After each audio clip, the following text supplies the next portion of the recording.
Pero kung bago ka pa lang sa aking channel, paki-like, share, and click the subscribe button and the notification bell para lagi kayong updated sa mga parating ko pang uploads.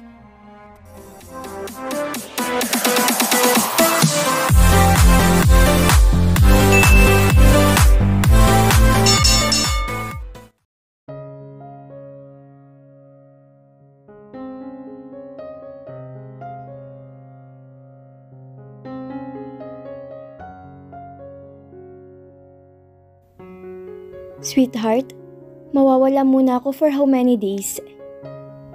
Hindi ko alam kung saan pupunta si Sandra. She didn't mention but it's okay. Baka importante lang. Medyo nagtagal pa dito si Sandra dahil kung saan-saan na umabot ng aming usapan. Pagkaalis ni Sandra ay pumasok na ako sa opisina at ipinatong ang ulo ko sa lamesa. Hindi ako napuyat kagabi pero parang inaantok ako. Hello, napagod ka? Abigail?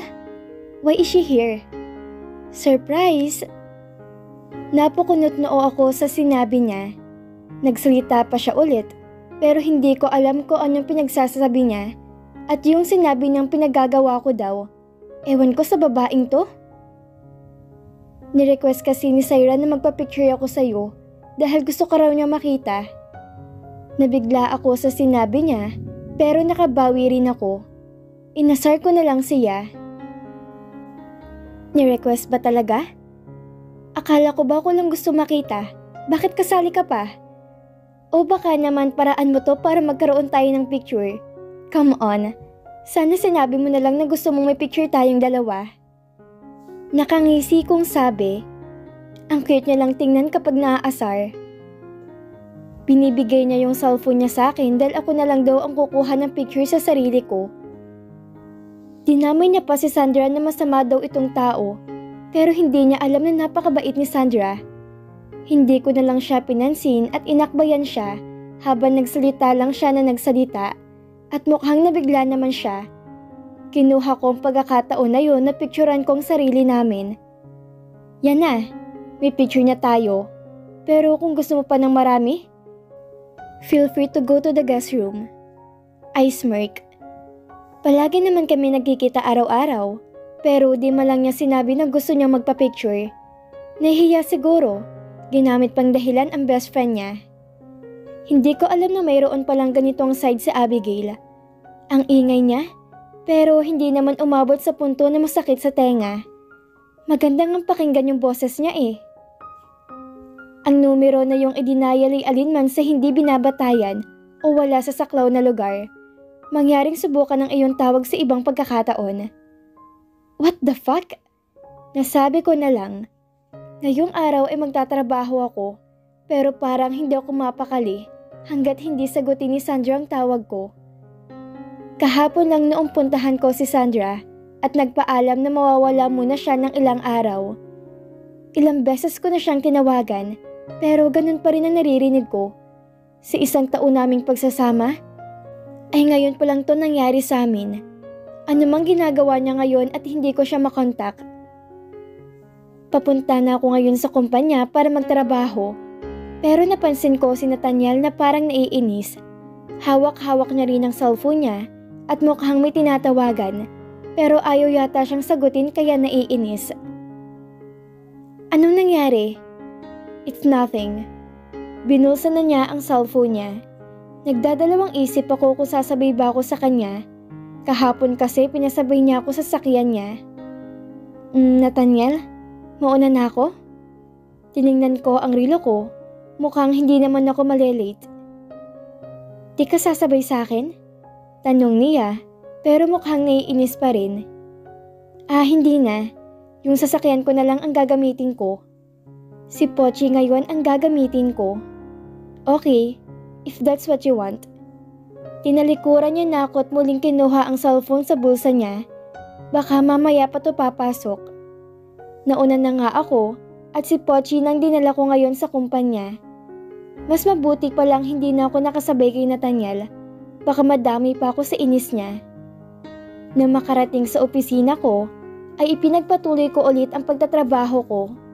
Ilang oras pa'y pumasok ang sekretarya ko. Ma'am, nandito po si na Madam. Pagtukoy niya kay na Mom and Dad. Narinig kong bumukas ang pinto ng tuluyan at iniluwa nito ang mga magulang ko. Anak, bakit hindi ka pa nagla-lunch? You should have your lunch by now. Lumapit ako kay Mom and Dad para halikan sila sa pisngi.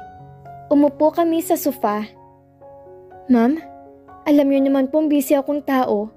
2 weeks ang leave namin ni Daniel, kaya natambak ang trabaho ko. Kahit na anak, wag mong kalilimutan ng pagkain sa tamang oras. By the way, how's Nathaniel? Sasabihin ko ba sa kanila na naiinis siya kaninang umaga? Okay naman po siya, and we're okay din po, Ma'am. Good to hear, anak. Kailan ba kami magkakaroon ng apo? Kung siguro may iniinom ako ngayon, ay naibog ako na to sa harapan nila. Wala silang pinagkaiba sa best friend ko. Ma'am, kinikilala muna po namin ang isa't isa. Hindi rin naman po kasi ako handa na maging katulad nyo. I agree to that. Kaya nga wala nang sumunod sa'yo. Dahil ang kulit mo noong bata ka pa. Hindi na namin binalak ng dad mo na magkaroon ng kapatid. I'm sorry for that. Ngumiti si Ma'am, pero hindi naman siya masaya. Naiintindihan ko naman si Ma'am at Dad kung bakit wala akong kapatid. Thankful pa rin ako na naman ako sa kung anong meron ako ngayon. I have a best friend naman na parang sister ko na rin. Anyway, why don't we eat lunch sa labas? Si Dad naman ngayon ang nagsalita. Much better, Dad. Imbitahan mo na rin si Nathaniel, anak. What? Wala pa naman akong number sa kanya. Ma'am, wag na. I know Nathaniel is busy right now. Wag na natin siyang istorbohin. Yun na lang ang dahilan ko, kesa naman sabihin ko kay Ma'am na wala akong number sa kanya. I should also remind myself na hihingin ko yung number ni Nathaniel. That's so sweet of you, anak. Nathaniel is lucky to have you.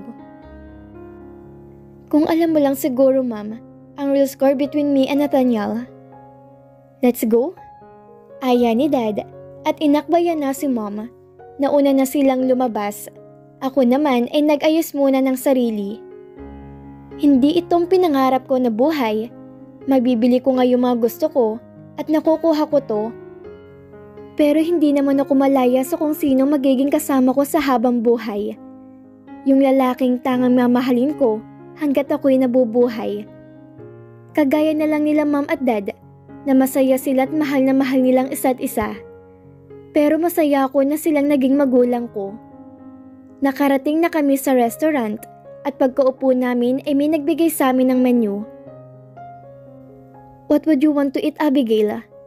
Tanong ni Dad sa akin habang si Mommy naman ay busy sa kakatingin sa menu. Salted bitter gourd na lang, Dad. Are you in diet? Natigil si Ma'am sa kakatingin sa menu dahil gusto kong kainin. Medyo. Abigail, dapat inaalagaan mong sarili mo. Hindi mo na kailangan mag-diet. Hindi mo kasi naiintindihan, Ma'am. Kung ikaw sigurong nasa posisyon ko, you would also come up with the same decision. Honey, let Abigail decide kung anong pagkain ang gusto niyang kainin. Wala nang nagawa si Ma'am sa sinabi ni Dad. She let me to eat what food I want to eat. After a minute, ay dumating na yung order namin.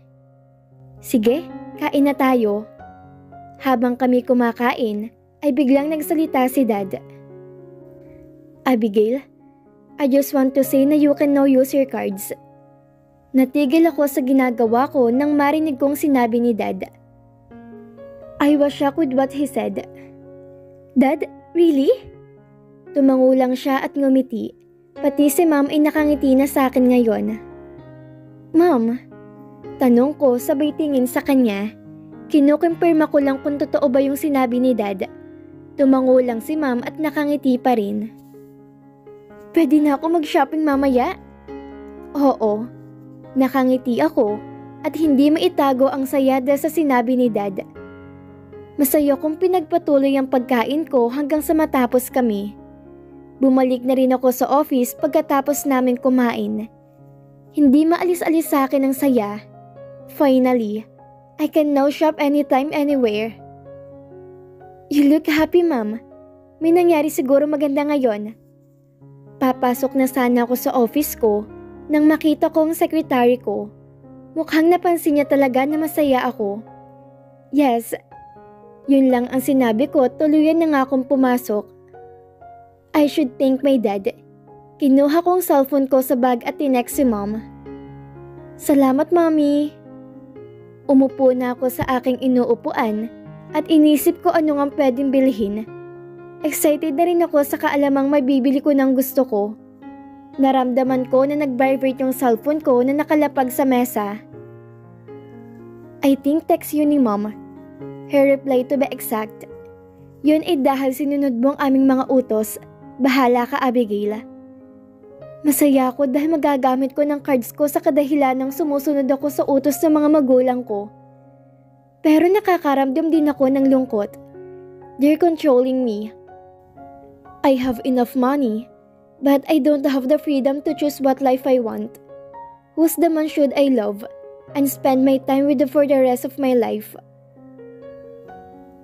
Nathaniel POV. Nandito ako ngayon sa opisina at patuloy pa rin kinokontak si Sandra pero hindi pa rin siya sumasagot. I'm so worried about her. Your coffee, sir. Hindi ko na namalayan na nakapasok si Stella, my secretary. Thank you. Sabi ko na lang at umalis na siya. Ano bang dapat kong gawin para mawala tong problema ko? Kailangan ko ng isang tao na tumulong sa akin na makawala sa mapahamak na problemang to. I should contact Abigail. But damn again cause I don't have a number of her. Oh, wag mag-alala. Dala ko ang kotse ko. Nakalimutan ko na yung singsing na bibilhin ko para kay Sandra. Pero okay lang, basta masaya si Abigail. Ako rin dapat ang magpapasaya sa kanya. Isa sa responsibilidad ko ang pagiging asawa niya sa tingin ko. Why are you here? Himala, Nathaniel, napadpad ka dito. Ayaw mo ako makita? Of course not. Pero yung totoo, bakit ka nga ba napadpad dito? Remember our deal? Siguro ito na yung oras para tuparin niya yung deal namin. Ano naman? Kailangan ko ng tulong mo. I really need her help. What kind of help? Nakatingin siya sa akin. Patuloy lang siya sa ginagawa niya. Nakatingin siya sa isang papel. Simula nang dumating ako, ay hindi niya talaga ako tiningnan. Tinatanong po ba yan? Okay. Hinunto niya ang ginagawa niya at tumingin na rin sa akin. Sa totoo lang, nakakairita yung girlfriend mo. I don't like her for you. I also don't like Arthur for you. Tumaas yung kilay niya sa sinabi ko. Huwag mo nga masali-sali si Arthur sa usapan na to. Huwag mo ring isali si Sandra. Then there is no deal. Pagkatapos ay bumalik na siya sa kanyang ginagawa. Shit! Akala ko ba na pag-usapan na natin to?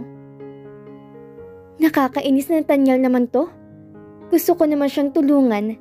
Pero talagang hindi ko gustong ugali ng Sandra na yon. Bakit pa ba kasi nakipag-deal ako sa kanya? Pwede bang itigil na natin ang deal? Anong ibig mong sabihin? Di ba obvious? Okay, lilinawin ko para sa'yo. Ang sabi ko, pwede na ba nating itigil ang deal? Dahan-dahan pa ako sa pagsasalita at talagang sinisigurado ko malinaw ang pagkakabigas ko ng mga salita. Sasapakin ko talaga to kapag di niya pa maintindihan. Bakit? Bakit nga ba? Tinatanong pa ba yun? Hindi siya nagsalita sa halip na umupo siya. Sapo-sapong kanyang noo at nagsalita siya. Hindi sinasagot ni Sandra yung mga tawag ko. Ano naman ngayon? Sabi ko kailangan ko ng tulong mo.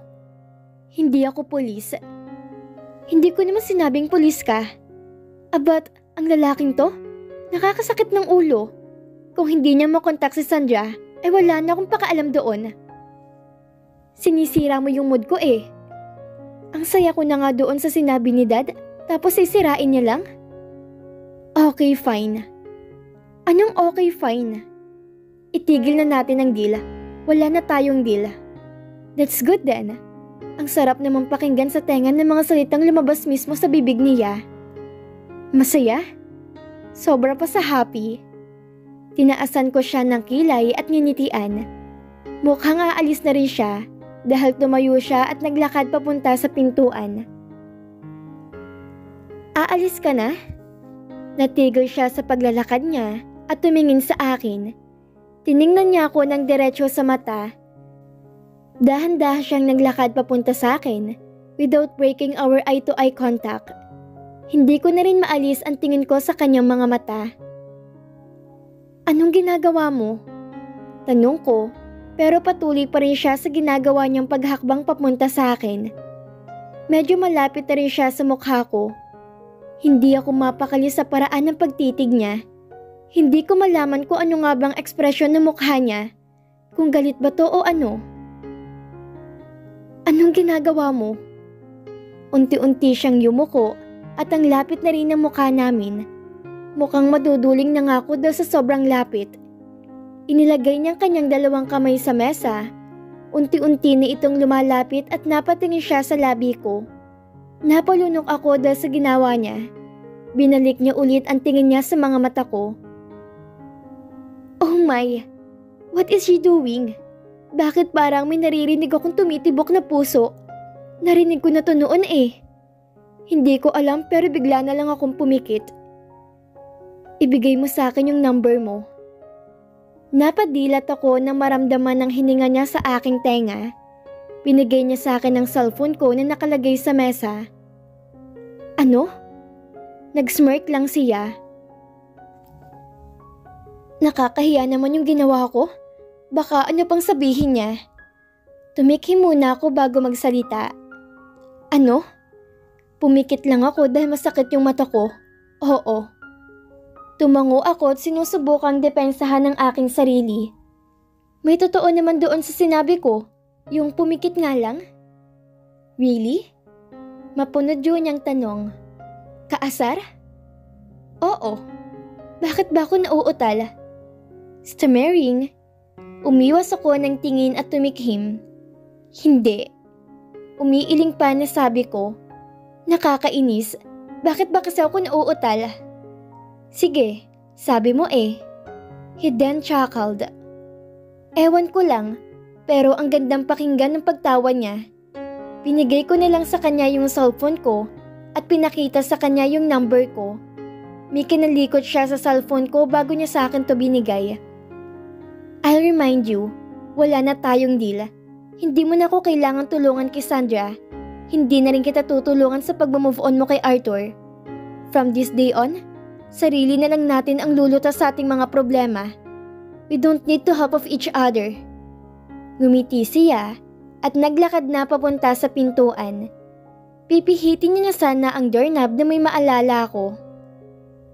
Wait! Tumigil siya pero hindi niya ako nilingon. Don't worry, na-save na sa cellphone mo yung number ko. At tuloy na nga siyang lumabas sa opisina ko. Hindi ko alam na mind reader pala tong si Nathaniel. Mabuti naman at wala nang deal. Wala na akong poproblemahin pa kundi yung tungkol na lang sa amin ni Arthur. Kailangan ko na rin siyang kausapin. Pero hindi muna ngayon dahil magsha-shopping ako at celebrate na rin at the same time. Napagpasyahan ko na lang na mag-shopping. Kaya pagkarating sa mall ay hindi ko maiwasang matakam sa mga pagkain nakikita ko. Pero kailangan ko magtiis para naman lumiit yung timbang ko. Naglalakad-lakad lang ako sa mall. May nakita pa akong isang pamilya. Masaya sila habang naglalakad. Hawak-hawak ng dalawang mag-asawang kanilang napaka-cute na anak. Mommy, gusto kong kumain ng chocolate. Masayang sabi ng batang babae sa kanyang mommy. Okay, my angel. I'll buy you a chocolate. Ang daddy niya ngayon ang nagsalita. Ayos lang ba, mommy? Tanong ng batang babae habang nagpout at nakatingin sa mommy niya. Just give her what she want. Sabi ng daddy nung cute ng batang babae sa asawa. Sige, Bibilhan ka namin ng chocolate, aming angel. I'll try my best para maibigay lahat sa iyo ng mga bagay na gusto mo. Ngumiti ang cute na babae sa kanyang mga magulang at niyakap niya ito. Yes, our angel. Gagawin namin ng mami mong lahat para maging masaya ka. Hindi maipintang sayang nararamdaman ng batang babae sa sinabi ng kanyang daddy. I want that kind of parents. Yung ibibigay lahat ng gusto mo at ikakasaya mo. Yung hahayaan ka nila sa mga bagay na magpapasaya sa'yo at susuportahan ka nila ng buong buo. I want to have such family. Ang saya lang nilang tingnan. Kailanman ay hindi ko naranasan ng ganyan. Hindi nakakapunta sina mommy at daddy sa family day noon sa school. Naalala ko po noon, yung mga yaya lang namin ang pinapapunta ng mga magulang ko. Pero nagpapasalamat pa rin naman ako sa kanila. Dahil sila ang dahilan kung bakit ko nasilayan ng mundo. Nagpatuloy na lang ako sa paglalakad. Nakita kong isang shop na punong-puno ng mga magandang damit. Kuha lang ako ng kuha ng mga damit na nagugustuhan ko ng husto. Hindi ko na rin tinitingnan yung presyo. Ito lang po ba, ma'am? Oo. Bumili na rin ako ng mga sapatos, bags at accessories ko. Pagkatapos kong bilhin lahat ng gusto kong bilhin, ay umuwi na rin ako. Hindi ko rin kasi napansin na gabi na. Medyo nainganyo ako sa pagsha-shopping ko. Mukhang dumating na rin si Nathaniel. Let's eat? Ang bungad sa akin ni Nathaniel na nakaupo sa sofa at may binabasa. Ibinaba niya ito at naglakad papuntang dining table. I don't want to. Diet ako. Natigil siya sa sinabi ko at napatingin sa akin. Why? Kunot noon niyang tanong sa akin. Hindi talaga makaintinding isang to. Alin ba sa salitang diet ang hindi niya maintindihan? Dahil ayoko lang. Kumain ka na ba? Oo. Sinabi ko na lang yon, kesa naman sabihin kung diet ako ngayon. Tiningnan niya ako ng mabuti, parang may sinusuri siya sa katawan ko. Kumain ka ulit. Napaniwala ko talaga siyang kumain ako. Pero bakit niya naman ako papakainin ulit? Gusto niya ba tagang tumaba ako para magmukha akong pangit? At hindi siya ma-fall sa akin? Uunahan ko na siya. Dahil kahit kailan hindi ko siya iibigin. Ano? Sabi ko kumain ka ulit dahil alam kong hindi ka nabusog. Paano mo naman nalamang hindi ako nabusog? Hindi malaki ang tiyan mo. Ano naman ngayon kung hindi malaki ang tiyan ko? Kung malaki man to, para na akong buntis niyan. Siyempre, dahil hindi ako buntis. Nireregla ko ngayon for your information. Then eat, if you don't want me to impregnate you. Sabi ni Nathaniel at namalikod na. Iniwan niya ako nakanganga at gulat sa sinabi niya. Sinundan ko siya at nakatingin sa nagsisimula na siyang kumain. Anong sabi mo? Hoy Nathaniel, wala kang karapatan na kontrolin ako.